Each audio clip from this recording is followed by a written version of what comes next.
Bezat Hashem, le Chok l'Israël ce matin, on va le faire sur la halachot de Rosh Hashanah. Rosh Hashanah, c'est une mitzvah de la Torah d'écouter le shofar. Une mitzvah de la Torah d'écouter le shofar. Maintenant, il y a deux choses. Celui qui sonne le shofar doit être un homme intègre, un tzaddik, ça veut dire qu'un homme shomer Shabbat, un homme shomer Torah en mitzvot, un homme qui connaît la valeur de mitzvot et aussi qui sait qu'est-ce qu'il faut faire au Shana. Dit le Zohar, on a lu ça il y a cette semaine, on a lu que le Zohar il dit malheur au public qui ont nommé un tokeya qui ne sait même pas qu'est-ce qu'il est en train de faire. Il pense qu'il est en train de faire de beaux sons de shofar. C'est pas ça. Le shofar c'est pour adoucir la rigueur, pour adoucir la... Alors le Hazan il doit savoir exactement qu'est-ce qu'il est en train de faire. Le Kahal, ils doivent savoir aussi qu'ils doivent prêter l'oreille pour s'acquitter avec le Hazan. C'est pour ça que avant de commencer à chanter le shofar, on dit Birshut Morai Verabotai. Et le Kahal répond Shamaim. Shamaim, c'est un acronyme, pas le ciel. Qu'est-ce que tu t'adresses au ciel? Pourquoi? Tu vas entendre le shofar du ciel? Non. Shamaim, Zerachet Tevot. C'est un acronyme. Shin, Mem, Yud, Mem. Shomeya, Mashmiya, Yachdav, Mechavenim. Shomeya, c'est lui qui va écouter le shofar maintenant. Mashmiya, c'est lui qui va faire entendre le shofar. Yachdav, ensemble, Mechavenim, ils se mettent la pensée ensemble, acquitter et s'acquitter. Okay? Comme ça dit le Rav Ben Ishraï. Maintenant, la halakha dit, quelqu'un qui vient de devenir bar mitzvah, il vient de faire bar mitzvah, il ne peut pas acquitter le Kahal. Pour acquitter le Kahal, il faut que ce soit un adulte. Mais adulte, selon la Torah, pas rabbiniquement, adulte toraïquement, c'est quelqu'un qui a 13 ans et un jour, plus il a 2 poils dans la partie bas de son corps. Okay? Signe de puberté. Alors, quelqu'un qui vient de faire la bar mitzvah, une semaine avant Rosh Hashanah, et Baruch Hashem, ce garçon est magnifique, il sait sonner le shofar, on ne peut pas lui donner sonner le shofar, parce que c'est une mitzvah de Oraïta. Il faut demander à son père, est-ce que vous avez emmené votre fils au mikvé, et vous avez checké s'il a 2 poils en bas, pour qu'on puisse compter sur lui. Maintenant, quand il s'agit d'une mitzvah rabbinique, dès qu'il a 13 ans un jour, c'est fini, on peut faire compter sur lui. Okay? Alors, le Rosh Hashanah, nous avons 2 sortes de sons de shofar. Un sort qui est toraïque, l'autre rabbinique. Qui veut dire, selon la Torah, tu es obligé d'écouter 9 sons de shofar tout le Rosh Hashanah. Seulement, à cause du doute, ce 9 sont devenus 30. On a expliqué ça dans une autre cours, c'est devenu 30. Maintenant, il y a 30,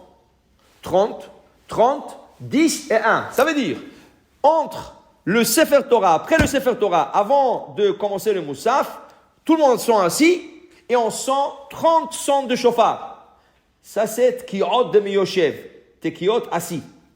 Après, on se met debout, on commence Moussaf, en silence, 30 sons de shofar. Après, on répète le Moussaf, 30 sons de shofar. Ça fait déjà 30, ça fait 90.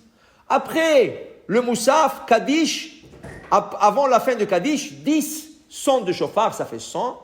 À la fin de la prière, à l'heure de Shabbat, 3 Gedolah, ça fait 101 sons de shofar. Maintenant, ce n'est pas tout de Oraïta, ce n'est pas tout de la Torah. De la Torah, il y a une discussion. Chachamim discute. Est-ce que c'est ceux qui ont shofar qui sont assis ou ceux qui sont debout? Dit Rav Yosef, si un chazan adulte qui a déjà 30, 40, 50 ans, plus, il a sonné le shofar assis, le petit qui a 13 ans un jour peut sonner le shofar après. Pourquoi? Parce que ça devient rabbinique.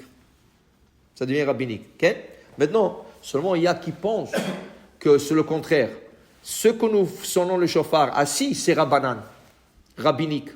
Mais le shofar que nous sonnons à debout, dans le moussaf, ça c'est de oraïta. Dans ce cas, il vaut mieux qu'un enfant de 13 ans qui vient de faire ses 13 ans un jour ne sonne pas le shofar du tout. À moins qu'on est sûr qu'il est adulte, selon la Torah. 13 ans plus 2 poils. Okay? Alors pour dire, c'est très important d'avoir le bon shaliach tzibur. Maintenant, une femme n'est pas obligée d'écouter le shofar. Maintenant, cette année-là, beaucoup de gens auront la difficulté, ils restent chez eux, ils auront la difficulté d'écouter le shofar. Les hommes sont obligés, les femmes ne sont pas obligées. Seulement, les femmes qui sont partis 3 ans de suite écouter le shofar, c'est devenu un éder. Là, elle est obligée de venir écouter le shofar. C'est un éder.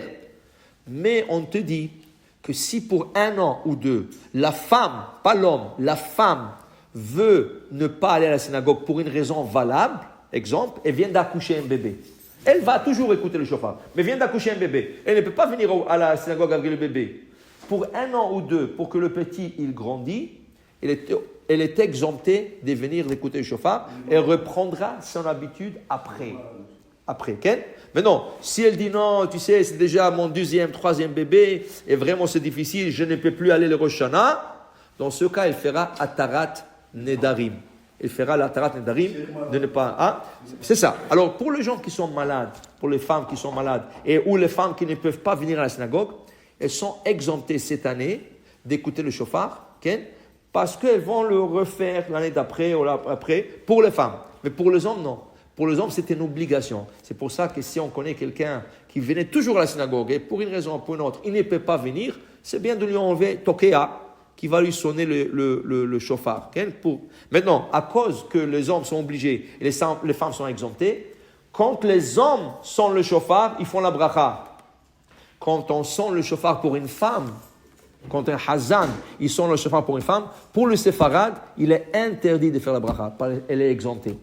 Le Rama, on met l'opinion de Rabbeinu Tam qui dit que les femmes, si elles veulent, elles peuvent faire une bracha sur le shofar, sur le lulav, sur les autres mitzvot, assez shazman gerama. Mais pour le séfarade, Maran, il dit c'est interdit. Ainsi a décrété aussi le Rav Ovadia Yosef, quelqu'un qui va sonner le shofar pour une femme, ne fait pas la bracha. Mais si tu vas sonner le shofar pour un homme, tu n'as pas besoin de faire 101. Tu lui sens 30 sons de shofar, mais juste avant, lui ou la personne qui va le sonner feront la bracha. Baruch Adonai le'olam. Amen ve amen.